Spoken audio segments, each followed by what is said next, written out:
नमस्कार दर्शक मित्रों, मैं हूं डॉक्टर जयनारायण व्यास, आपका दोस्त, और आप देख रहे हैं खबरदार। दोस्तों, आज मैं आपके सामने एक ऐसा सवाल रखना चाहता हूं जो केवल दिल्ली पुलिस का सवाल नहीं है, न तो दिल्ली सरकार का सवाल है, तो भारतीय जनता पार्टी का है, न कांग्रेस का है।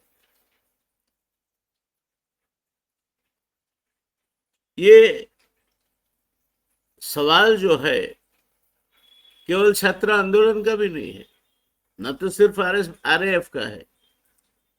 सवाल है, क्या लोकतंत्र में विरोध करने की कीमत अब आंखों की रोशनी खोना भी हो सकती है?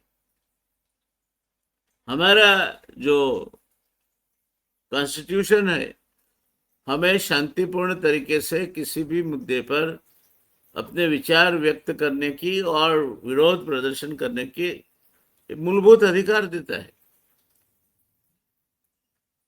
तो क्या इस अधिकार का उपयोग करते हुए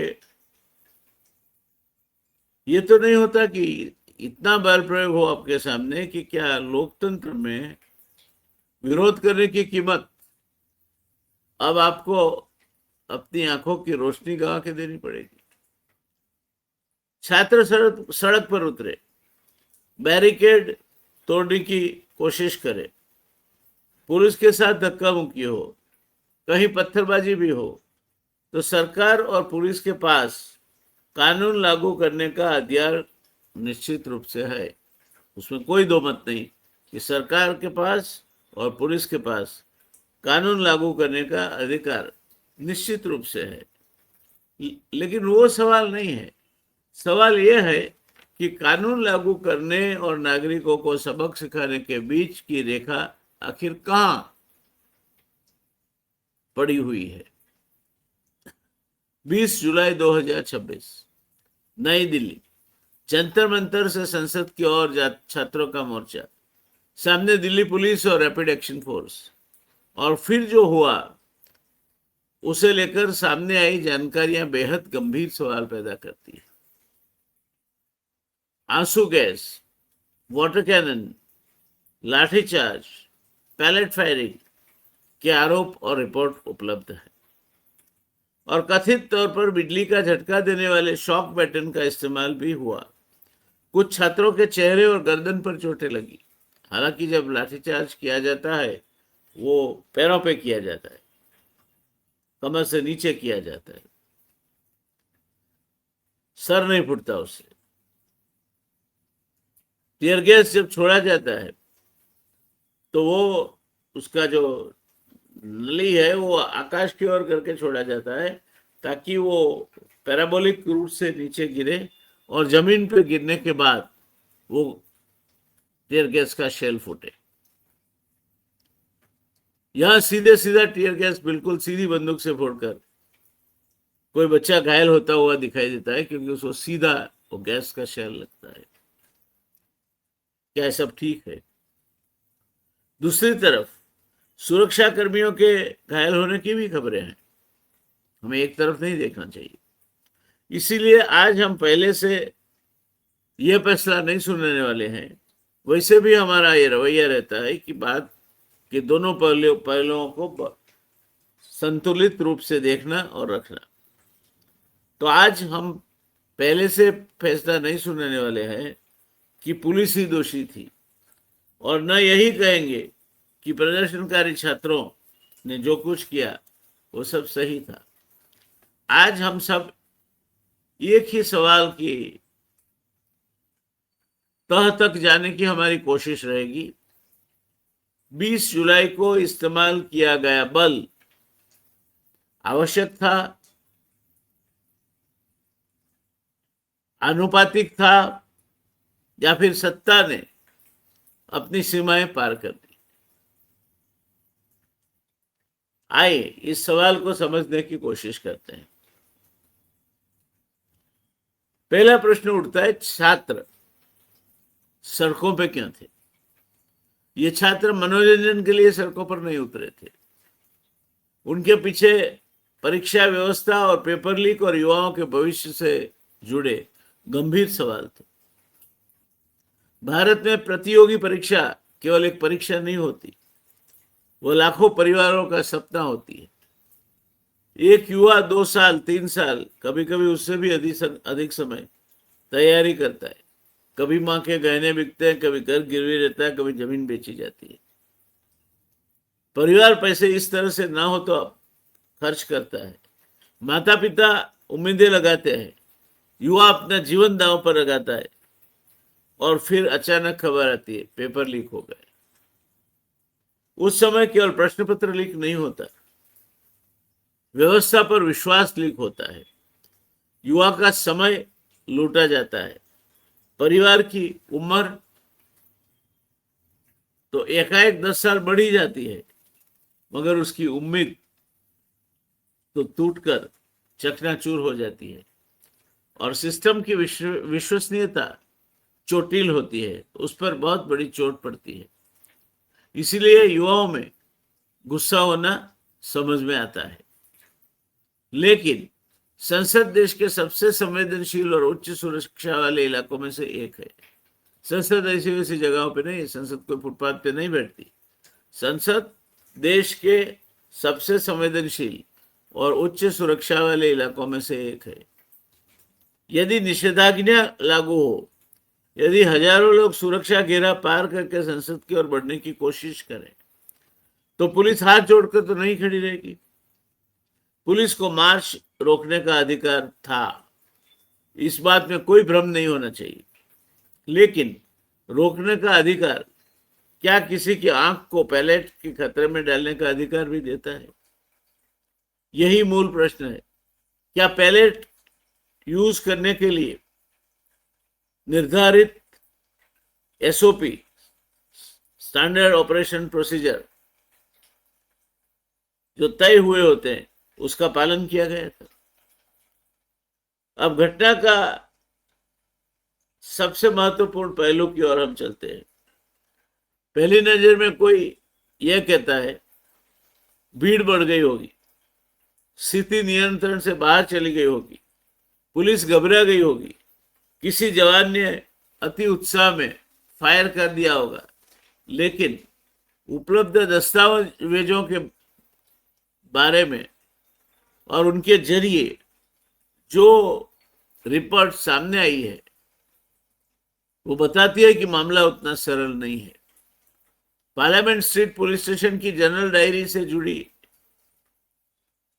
सामने आई जानकारियों के अनुसार आरएएफ की ओर से विभिन्न प्रकार के shells, tear smoke grenade, anti riot gun के राउंड और प्लास्टिक पैलेट के राउंड इस्तेमाल किए जाने की एंट्री मौजूद थी।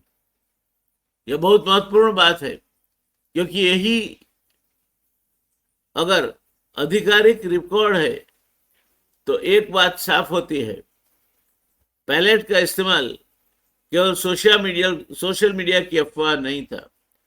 इससे भी गंभीर सवाल यह है कि वरिष्ठ अधिकारी स्तर पर भीड़ को तितर बितर करने के लिए विभिन्न प्रकार के बल के इस्तेमाल की अनुभूति किसने दी, और वो अनुभूति दी थी तो उससे जुड़े दस्तावेज सामने आने की बात क्यों रोकी गई?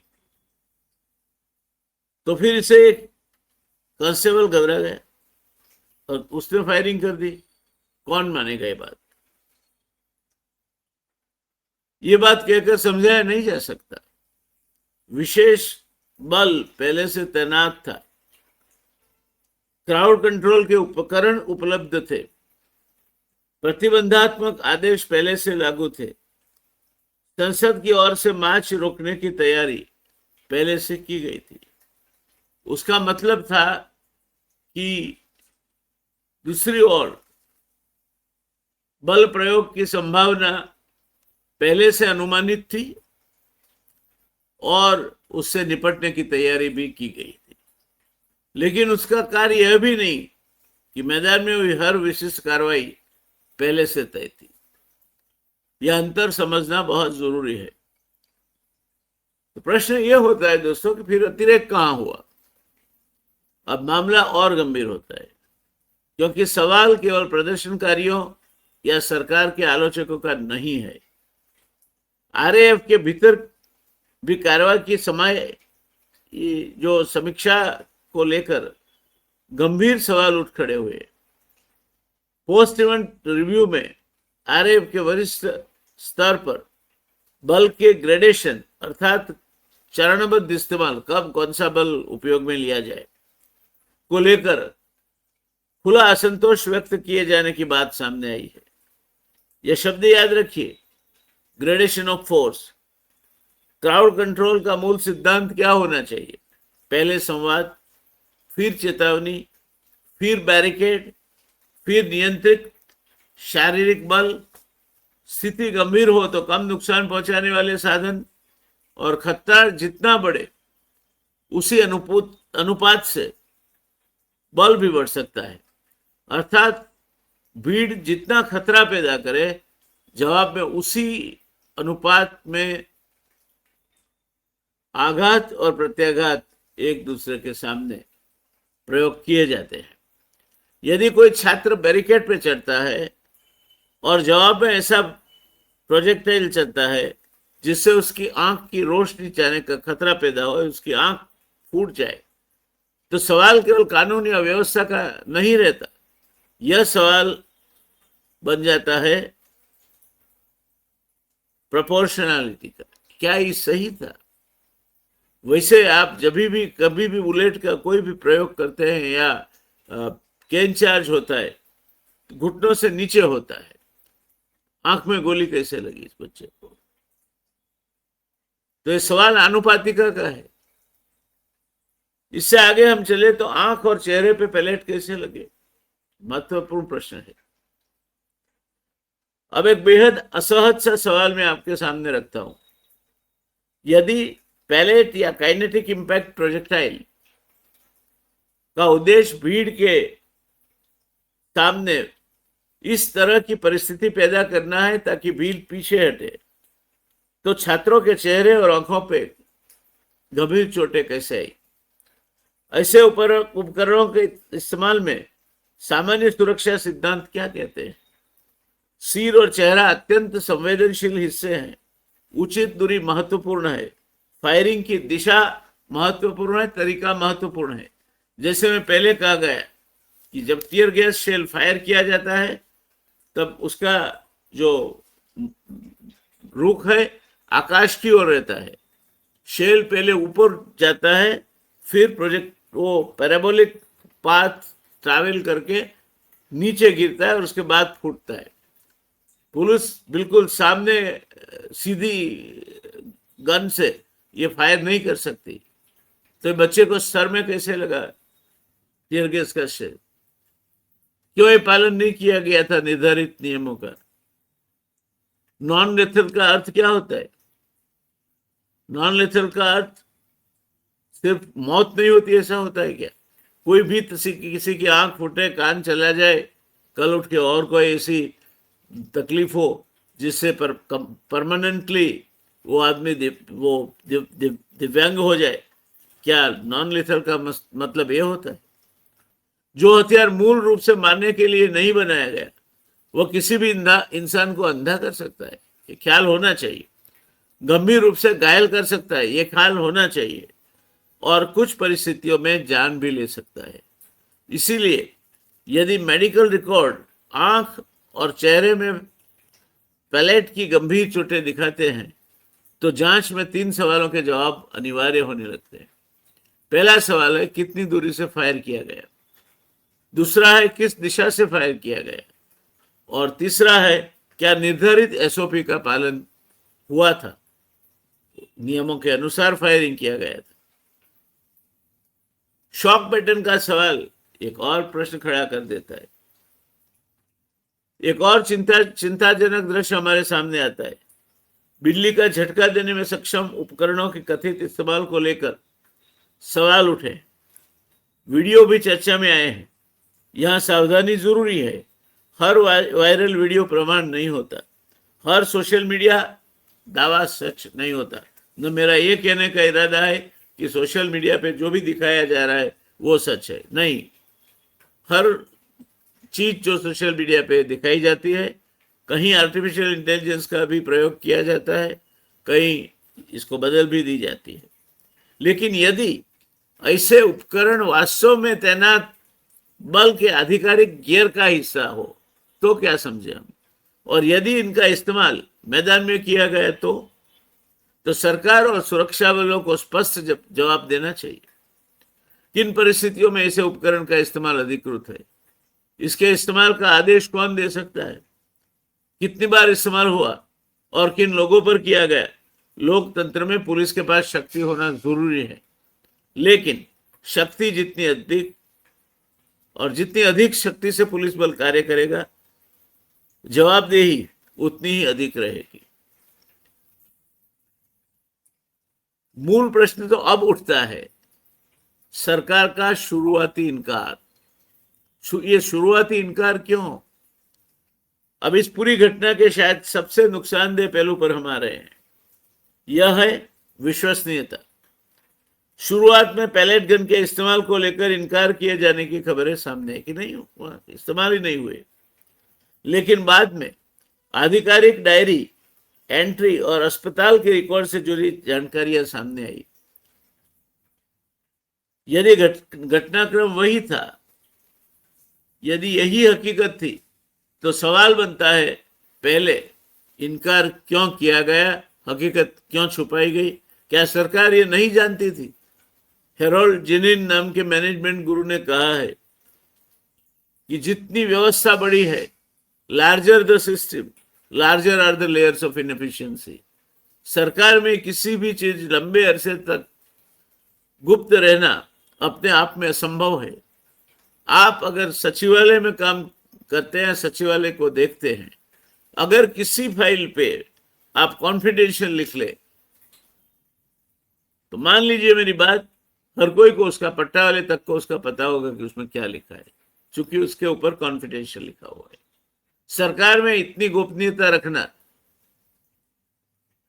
शक्य नहीं है। सिस्टम बड़ी है, larger is the system, larger are the layers of inefficiency. तो यदि पैलेट का इस्तेमाल कानूनी था तो कहिए कि इस्तेमाल किया गया था। यदि एसओपी के अनुसार किया गया था तो एसओपी सामने रखिए। यदि स्थिति इतनी गंभीर थी कि पैलेट चलाना जरूरी हो गया तो वीडियो सामने रखिए, फील्ड रिपोर्ट सामने रखिए, कमांड सीक्रेट्स सामने रखिए। लेकिन यदि पहले कहा जाए कि पैलेट इस्तेमाल ही हुए ही नहीं और बाद में अपनी ही रिकॉर्ड में इससे इस्तेमाल का उल्लेख मिले, तो जनता बाकी बयानों पर भरोसा कैसे करेगी? सरकार की सबसे बड़ी हथियार उसकी विश्वसनीयता है। जब विश्वसनीयता टूटती है तब सरकार के पास और कुछ नहीं बचता। पुलिस की सबसे बड़ी ताकत केवल उसकी लाठी नहीं है, उसकी बंदूक नहीं है, उसकी वर्दी भी नहीं है। उसकी सबसे बड़ी ताकत है जनता का विश्वास। और एक बार यह विश्वास टूट जाए तो हर पुलिस कार्रवाई संदेह के घेरे में आने लगती है। और जब हर पुलिस कार्रवाई संदेह के घेरे में आ जाए तब पुलिस की विश्वसनीयता टूटने पर जनता उससे कोई सहयोग नहीं करती। अहमदाबाद का ही दाखिला है।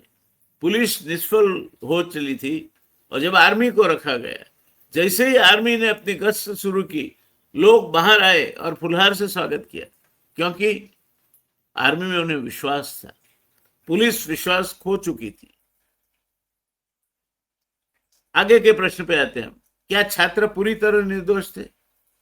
अब दूसरी तरफ भी देखना होगा। यह विशेषण या विश्लेषण एक तरफा नहीं होना चाहिए। यदि प्रतिबंधात्मक आदेश लागू थे, यदि संसद की तरफ जाने की अनुमति नहीं थी, यदि बैरिकेड तोड़े गए, यदि पुलिस पर पत्थर फेंके गए, यदि सुरक्षाकर्मी घायल हुए, तो यह भी कानून का उल्लंघन है। लोकतंत्र में विरोध का अधिकार है, वो आपका मूलभूत अधिकार है। लेकिन विरोध का अधिकार किसी उच्च सुरक्षा क्षेत्र में जबरन घुसने का असीमित अधिकार नहीं हो सकता। छात्र नेतृत्व की भी जिम्मेदारी है। जब आपके साथ हजारों युवा हो तब आप केवल आंदोलन के नेता नहीं होते, आप उनकी सुरक्षा के लिए भी जिम्मेदार होते हैं। उकसाने वाली भाषा, अनियंत्रित मार्च, बैरिकेड तोड़ने की कोशिश, ये सब स्थिति को एक्सप्लोजिव यानी कि खतरनाक तरीके से विस्फोटक बना सकते हैं। इसलिए यदि प्रदर्शनकारियों की ओर से हिंसा हुई है तो उनकी भी निष्पक्ष जांच होनी चाहिए। जिसे पुलिसकर्मी पर हमला किया ये भी देखना चाहिए कि किसने किया, उसके खिलाफ कानून के अनुसार कार्रवाई होनी चाहिए। लेकिन फिर वही प्रश्न, यदि 10 लोग पत्थर फेंके तो क्या पूरी भीड़ के खिलाफ असंतुलित बल प्रयोग किया जाना उचित है? सबसे भ्रामक शब्द है दोस्तों नॉन लिथल।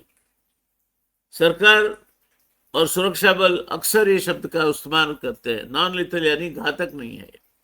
यह non lethal crowd control weapon है। उसका मतलब सुनने में तो बहुत अच्छा लगता है, बहुत सुरक्षित लगता है, लेकिन इसका इतिहास बताता है कि rubber bullet, plastic pellet, pellet guns, tear gas और इलेक्ट्रिक उपकरण गलत तरीके से इस्तेमाल हो तो गंभीर नुकसान कर सकते हैं।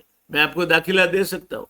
टीयर गैस शेल कभी हॉरिजॉन्टल बैरल रख के फायर नहीं किए जाते, वो हमेशा आकाश की ओर गन बैरल करके फायर किए जाते हैं और प्रोजेक्टाइल की तरह पहले ऊपर जाते हैं, फिर नीचे गिरते हैं और फूटते हैं। एक बच्चे को सिर में टीयर गैस का सेल सीधा लगा और चक्कर खा के गिर पड़ा। ये क्यों? This is not the SOP. ये तरीका नहीं है जो इनको सिखाया जाता है कि सीधा बैरल रख के आप टीयर गैस शेल फायर करो। क्यों किया गया? पुलिस को भी इसका जवाब देना चाहिए। और इलेक्ट्रिक उपकरण गलत तरीके से इस्तेमाल हो तो गंभीर नुकसान कर सकते हैं। इसीलिए अधिक सही शब्द शायद है लेस लिथल, यानी कम घातक। घातक तो है ही मगर कम घातक है। घातक नहीं ऐसा नहीं। भारत को यह अंतर गंभीरता से समझना होगा, क्योंकि आज सामने छात्र है, कल किसान हो सकते हैं, सरकारी कर्मचारी हो सकते हैं, महिलाओं का आंदोलन हो सकता है, बेरोजगार युवा हो सकते हैं और परसों आप और हम जैसे सामान्य नागरिक भी हो सकते हैं। यहां गुजरात के एक नेता ने महागुजरात आंदोलन में बेवकूफी करके ऐसा एक स्टेटमेंट दिया था कि गोली पे किसी का नाम और सिरनामा नहीं लिखा हुआ होता, जिसने आंदोलन को ऐसा भड़काया कि पूरे गुजरात में फैल गया। जिम्मेवाराना बात करना सरकार और पुलिस दोनों के नेतृत्व की जिम्मेवारी बनती है। दोस्तों, लोकतंत्र की असली परीक्षा कब होती है? लोकतंत्र की परीक्षा तब नहीं होती जब जनता सरकार की प्रशंसा करती है। लोकतंत्र की असली परीक्षा तब होती है जब जनता सरकार से नाराज होती है। और सोक्रेटिस अगर आपने पढ़ी है तो उसमें कहा गया है कि ये लोग जो आपकी प्रशंसा में कूद कूद कर चीख रहे हैं, तालियां बजा रहे हैं, उनसे मत भरमाइयो। यही लोग जिस दिन आपको फांसी लगेगी उसी तरह से कूद कूद के चिल्लाकर यही तरह की भावनाएं व्यक्त कर रहे होंगे। तो ये छलना है। जो व्यक्ति सत्ता से असहमत है, सरकार उससे नाराज क्यों होती है? हो सकता है एक व्यक्ति अलग सोचता है। उसके अधिकार की रक्षा करना ही लोकतंत्र की परिपक्वता है। पुलिस का काम सरकार की प्रतिष्ठा बचाना नहीं है। पुलिस का काम है कानून की रक्षा करना, नागरिक की रक्षा करना, सार्वजनिक व्यवस्थाएं बनाए रखना।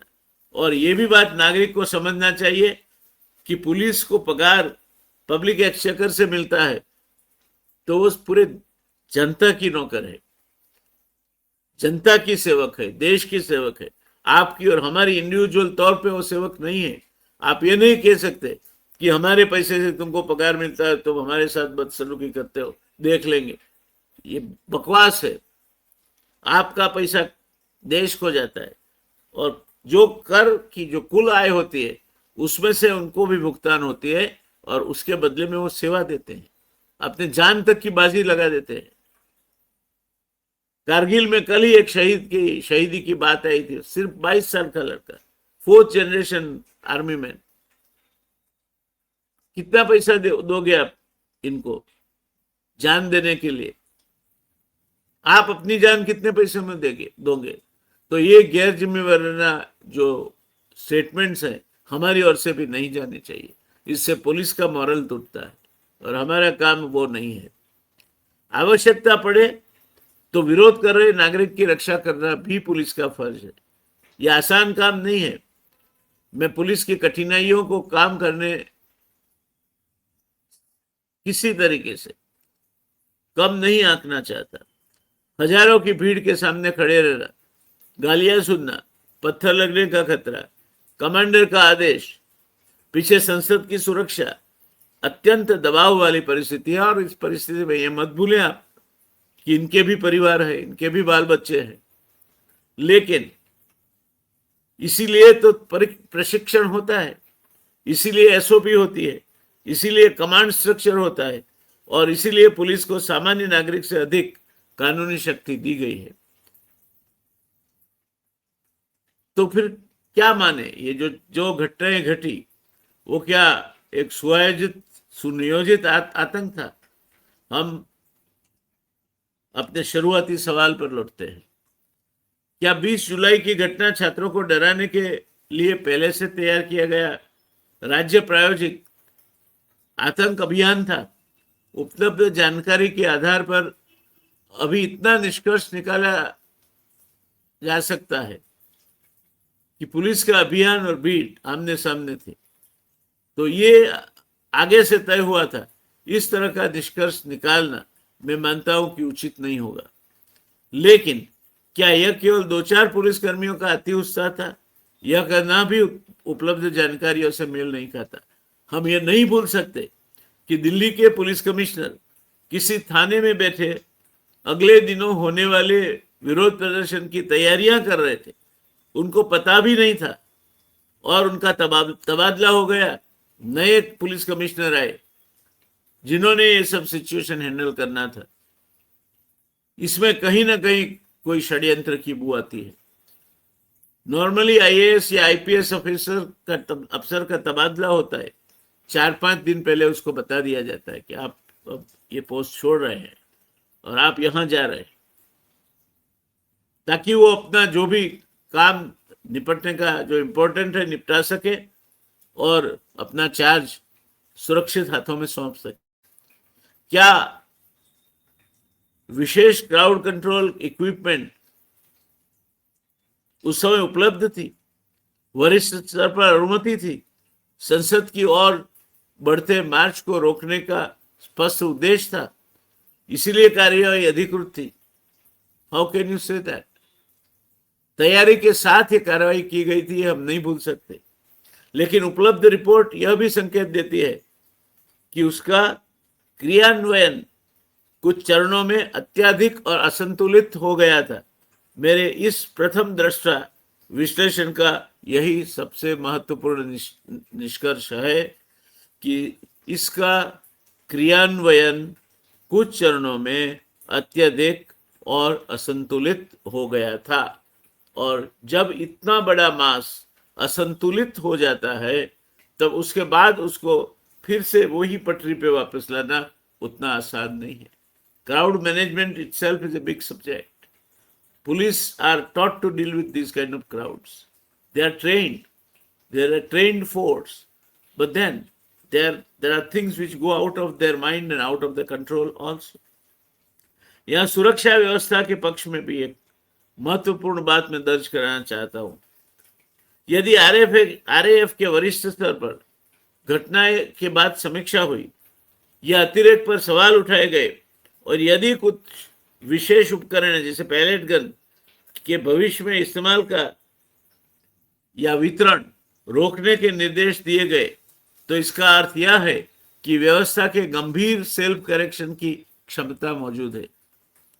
ये व्यवस्था में सेल्फ करेक्शन यानी खुद सुधार दाखिल करने के गंभीर तरीके भी मौजूद हैं। लेकिन केवल हथियार वापस ले लेना पर्याप्त नहीं होगा। सवाल है उस दिन किसने आदेश दिया था, कब दिया था?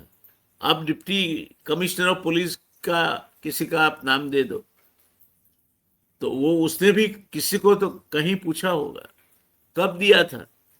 भीड़ को कितनी चेतावनियां दी गई थी, पैलेट का सही प्रकार क्या था, कितने राउंड चलाए, कितनी दूरी से चले, फायर करने वाले जवानों को क्या निर्देश दिए गए थे, क्या सीसीटीवी या बॉडी कैमरा फुटेज उपलब्ध है, और सबसे महत्वपूर्ण, क्या किसी अधिकारी की जवाबदेही तय होगी? मैं नहीं मानता ये हो सकता।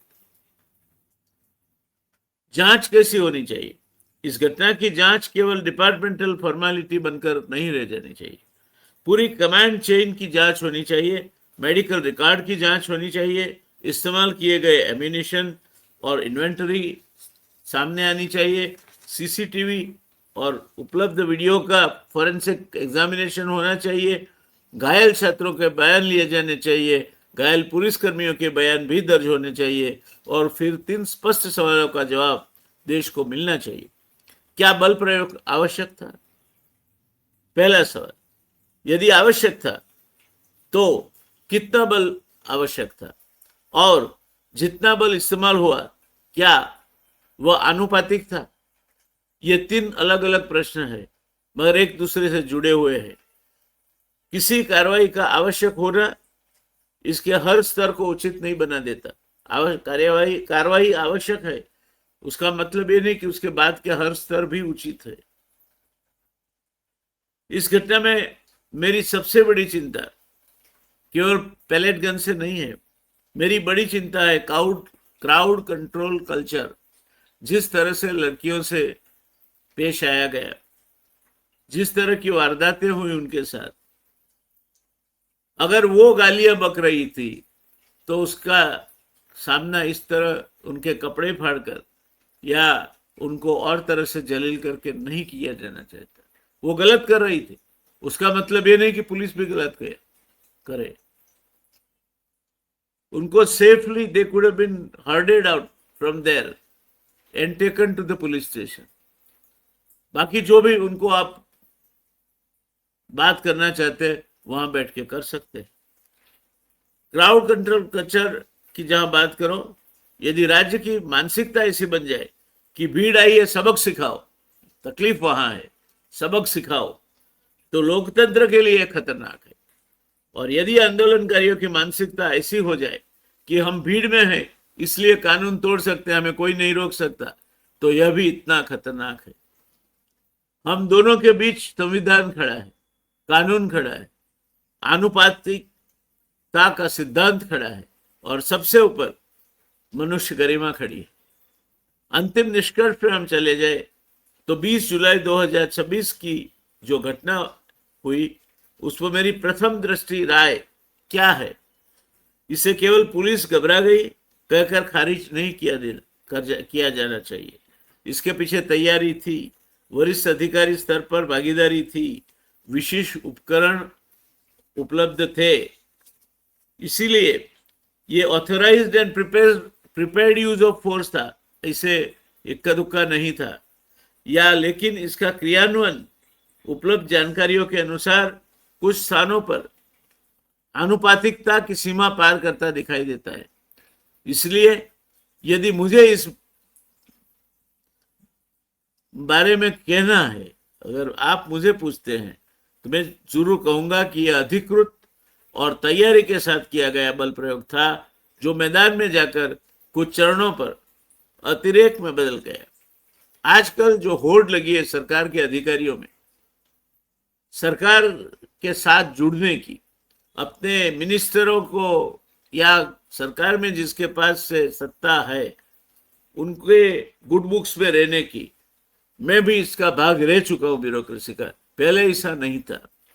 पहले ब्यूरोक्रेसी जो करना था करती थी, अक्सर करती थी। हाँ, 10-20% यहाँ वहां होता था, मगर 80% गलत हो ऐसा नहीं होता था।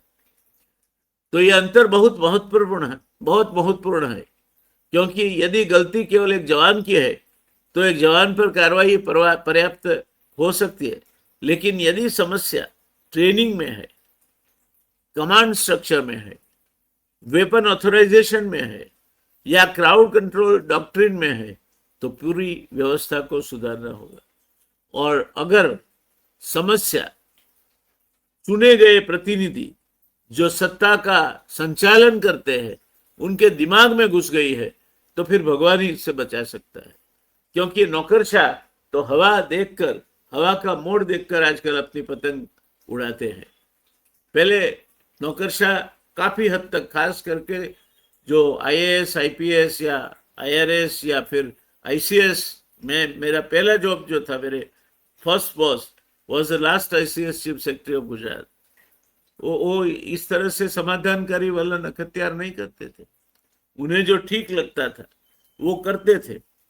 और हमारे मिनिस्टर भी ऐसे थे जो हमें कहते थे कि आपको 58 साल तक नौकरी करनी है, आपको जो ठीक लगे लिखो फाइल पे, मगर एक बार नीली स्याही से उस पर जो लिखा जाए उसका अमलवारी करना भी आपका फर्ज है, क्योंकि फिर जिम्मेवारी मंत्री की है।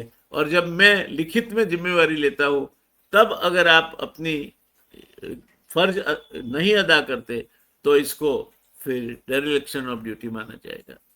आज ऐसा कुछ नहीं रहा। आज तो अधिकारी मिनिस्टर की आंख देखता है और उसकी आंख में उसे इशारा मिलता है कि मारो, तो टूट पड़ता है। यही शायद ये पूरी घटना का अगर रूट कॉज कोई मुझे पूछे तो मैं मानता हूं कि यही घटना शासकों के दिमाग से आती है। करपात्री जी ने गौ हत्या के विरोध में दिल्ली में बहुत बड़ा प्रदर्शन निकाला था। वो दिखाओ कार्यों का जो झमेला था संसद की ओर आगे बढ़ रहा था, और कहा जाता है कि कांग्रेस में ही किसी ने कुछ गड़बड़ करके उन पे गोलियां चलवाई, कुछ साधु मरे। गुलजारीलाल नंदा जी तब गृह मंत्री थे, उन्होंने उसकी जिम्मेवारी लेकर फौरन इस्तीफा दे दिया। उन्होंने ये नहीं कहा कि अधिकारी ने क्या किया है हम तपास करेंगे, इससे नहीं, मैं इसका मुखिया हूं। अगर साधुओं को पे गोली चली है, मौत हुई है, जो सरकार का कोई सूचन नहीं था, तो वो सूचन अगर होता है पालन, तो या तो मैं मंत्री नहीं रहता और सरकार को अपना रवैया बदलना हो। आज ये सोच बदल चुकी है। देश के 5 सवाल आपके सामने रखकर मैं बात पूरी करूंगा। इस कार्यक्रम को समाप्त करने में इसके पहले मैं सरकार, दिल्ली पुलिस, आरएएफ के सामने 5 सीधे सवाल रखना चाहता हूं। मेरा पहला सवाल, 20 जुलाई को पैलेट या प्रोजेक्टाइल वेपन के इस्तेमाल की स्पष्ट अनुमति किसने दी? दूसरा सवाल है, किस प्रकार के और कितने राउंड इस्तेमाल हुए? तीसरा सवाल है, छात्रों की आंखों और चेहरे पर गंभीर चोटें कैसे पहुंची? चौथा सवाल है, यदि आधिकारिक रिकॉर्ड में पैलेट के इस्तेमाल की एंट्री थी तो शुरुआत में इनकार क्यों किया गया? और पांचवा तथा सबसे महत्वपूर्ण सवाल है, यदि कार्यवाही निर्धारित कार्यान्वयन नियमों के मुताबिक यानी एसओपी के बाहर हुई तो जवाबदेही किसकी तय होगी? लोकतंत्र में पुलिस जरूरी है, मजबूत पुलिस भी जरूरी है, संसद की सुरक्षा अनिवार्य है, कानून लागू करना भी अनिवार्य है, लेकिन इतना ही अनिवार्य है पुलिस पर भी कानून का शासन। यदि कोई युवा कानून तोड़ता है उसके खिलाफ कार्रवाई होनी चाहिए। यदि कोई पुलिसकर्मी पर हमला होता है उसे कानून के अनुसार हमलेवर को सजा मिलनी चाहिए। लेकिन यदि वर्दी पहनने वाला कानून की सीमा पार करता है तो उसके खिलाफ भी कार्रवाई होनी चाहिए और गंभीर होनी चाहिए, क्योंकि लोकतंत्र में वर्दी शक्ति देती है, मगर वो शक्ति सुरक्षा के लिए है, लोगों की अधिकारों की रक्षा करने के लिए है, उनकी सुरक्षा तैनात करने के लिए है।